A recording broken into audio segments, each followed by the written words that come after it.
Masyado na nga ako naligayahan sa pag-voice over. Mas madali naman talaga kasing explain pagka ganito. Ayun na nga, welcome back sa aking RN Diaries.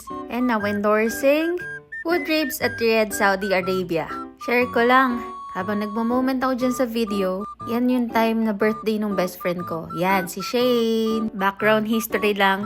Si Shane ay long-time best friend ko na since college days. At pareho din kaming pumunta dito sa Saudi Arabia. Unfortunately, hindi sa same hospital. Pero okay lang, parang mas naging okay pa nga. Kasi kahit paano napagtatagpo naman din namin yung schedule namin. Re-uploaded nga lang tong video na to. Kasi nanghihinayang ako doon sa clips na hindi ko na ipopost. Tapos di ko pa nabibigyan ng masyadong details. Pagkatapos nga namin gumanap at umaura-aura dyan, ayan. Sa post na hindi pa kami magkasabay talaga. Last na natin to Then pala muna kami sa Granada Mall nag-aura-aura. Ramadan days din, kaya gabi talaga yung alis namin. Open pa lang din yung mga shop ng ganyang oras, kaya napag-decide namin na kumain na lang muna. Suggestion to na Shane, hindi ko rin alam kung saan niya nakita. Pero sinerch namin, madami na ding vloggers na pumunta dito. At eto na nga, kung medyo meat lover ka naman, for sure magugustuhan mo dito sa Food Ribs. Specialty nga pala nila dito yung steaks, isama mo na din yung burgers, saka may iba't iba silang beef platters at salad. Madali din naman silang malocate. Lalagay ko na lang yung details sa baba. Ayan, habang tinutour ko kayo, at nung mga oras na yan, gutom na talaga ako.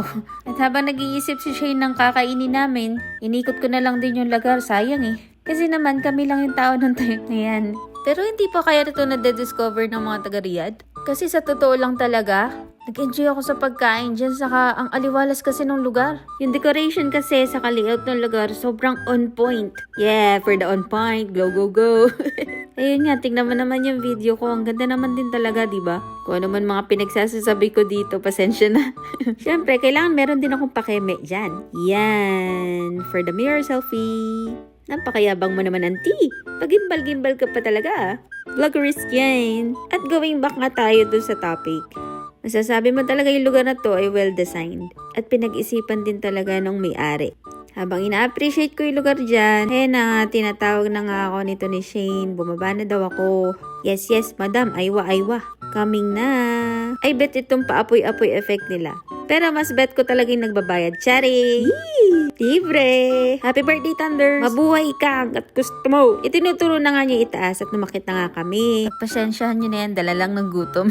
Habang inaantay nga namin yung pagkain, naisipan ko maganyan. Ipa-timelapse pa si auntie. At ito na nga yung susunod. Sinerve na nga sa amin yung pagkain. Kasi yan sa mga nagustuhan ko talaga yung salad nila. Yung details ng pagkain, nalagay ko na lang din yung menu dyan sa comment section. Para din may idea kayo kung magkano ang pricing nila. Pero sa akin, sulit talaga to Kasi yung in-order namin ni Shane na platter, hindi siya good for 2. Good for 4 person.